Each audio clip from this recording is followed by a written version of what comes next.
Welcome, welcome, welcome. Happy Thursday, happy Thursday, happy Thursday. This is Forrest Knight, Coach Knight, coming to you live. Hey, I wanted to go over a couple of really quick things with you. I've been reading this book, Time, Money, Freedom, and absolutely ran across something that I thought was very neat and very interesting question. Are you unconsciously setting your priorities by choosing how you spend your time? Where do you devote your time? Where you devote your time is going to determine how successful you are or not. Is it hurting you? So let's talk about in terms of building a business and how you're setting your priorities. What are the things that you're doing? Maybe you're not having as much success. Maybe you're not getting the results you want. So one of the questions that I've had over the last several days when I'm working with my coaching clients is they ask, I ask them what their end of the year goal is, where they want to be by the end of the year, and they'll throw out a number. I want to have 4 reps, 10 reps, whatever. They throw out a dollar amount wherever it is, and I ask them the question: how many presentations are you going to have to do to get that number of reps? And they don't have the answer.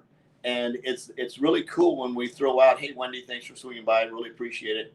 Yeah, absolutely. I'm on my iPhone streaming. Hopefully the internet connection will not drop because the Wi-Fi and the phone connections here have been just a little bit on the iffy. So anyway, so spending your time, how you spend your time, if you're not getting the results that you want, what you probably need to do is look at what you're doing throughout your day. What does your day look like? How are you prioritizing your time? What are you doing when you get up in the morning? What TV shows are you watching or not? What books are you reading or not? What people are you hanging around with or not? How often do you prospect or not? How often do you go live or not? So when we prioritize our time, especially, and I'm talking to those that want to build a business, that are ready to take it to the next level, not just in a thing to make a commission off somebody, but to truly make an impact, and change lives. You're really here to show up. You're really here to show up and put your mark on the planet. To have 10,000 people at your funeral when you pass away. That's going to make a huge impact on tens of thousands of people's lives because you prioritize. Maybe you need to become a little bit uncomfortable in what you're doing. Maybe you need to become a little bit unreasonable with your time and how you prioritize that. What are the things that you're choosing to do or not that are going to set you up to move forward and take your business to the next level? So some of the things that I do, one is I sit down every single day and I take a look at how my day is stacking up. And there's some days that I'm just whoop tired. I mean, I am like done. And it's very important. We have self-care. Matter of fact, Elliot Rowe was talking about that as one of the must priorities that we have to have is self-care. Very cool. He's doing a training inside of one of our virtual groups for a 100K Inner Circle peeps. And talks about self-care. So when we're going through self-care, how are we prioritizing that? How does that make us feel? Are we able to show up healthy? Are we able to show up every day? Are we getting frustrated and stressed because our business isn't growing in the direction we want to? Now, here's really cool. I was talking to a coaching client tonight, and she asked a very cool question. She says, what do I say? Now, watch this. She says, what do I say when somebody asks me what I do? Now, see, that's a growth question right there, right? She's prioritizing her time by thinking about growing her business. She's prioritizing herself and saying, how can I ask a better question? How can, if somebody asks me a question, how can I convey to them what it is I do? And the conversation was, when you can align yourself, when you can connect yourself with the emotional attachment that how somebody's going to feel as a result of the product or service that you offer them, how is that going to impact their life? When you can connect with that, right? When you can connect with that emotionally and you can transmute that feeling from yourself onto them, then you're going to understand that you've prioritized your time right. Why? Because you're counseling with the right people, you're coaching with the right people, you're reading the right books, you're listening to the right audio tapes, You're hanging around the right people. You're growing your business in the direction it wants to go to. When you get frustrated because it's not growing fast enough, you stop, you pause, you ask yourself your question: what am I doing right now that's causing me to feel frustrated? How can I change and move in another direction? What am I prioritizing? Is there something that I'm doing that I need to prioritize and do differently so that I'm growing in a different direction?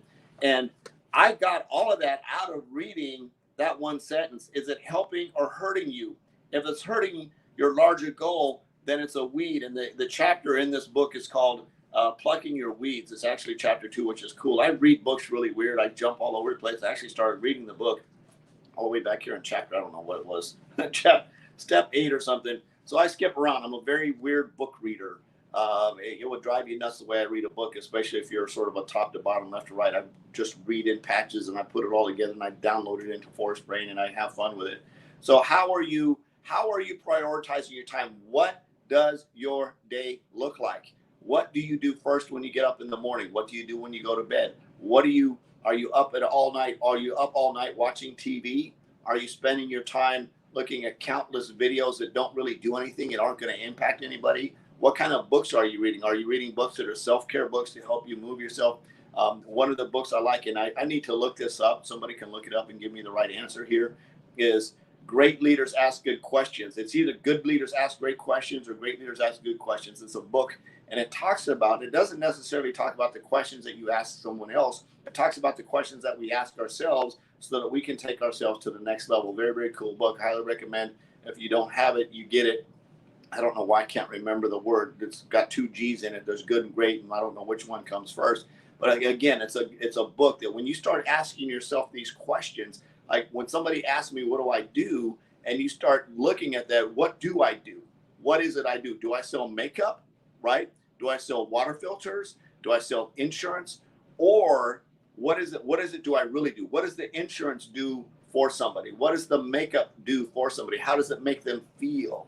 How does having clean, safe water make somebody feel? How does having a financial plan in place make somebody feel? Does it make them feel secure? Does it give them peace of mind? Does it set them up for early retirement, which will give them maybe a feeling of freedom? When you can connect with the feeling in what your product or service offers, you're going to begin to prioritize your time, because you're going to start thinking about ways to deliver your message through marketing, through lives, through videos, through training, through questions. When you're prospecting and building a business, if somebody says this, you'll have an answer for that, right? When somebody says, well, I'm not sure if I can really do this, you can ask a question like, so if you could do it, what would that look like? Ask somebody that question, right? If you could do that, what would it look like? And you start getting into their creative mind think when you start asking questions like that. If your kid comes to you and says, Dad, I don't think I can do that. Hey, son, well, if you could do it, what would it look like? And his brain automatically goes into creative mode, right? How does it work? And that's a different question to ask somebody, rather than taking them down the negative side and going, oh, poor baby, it's going to be okay. It's like, yeah, if you could do that, how would that look like?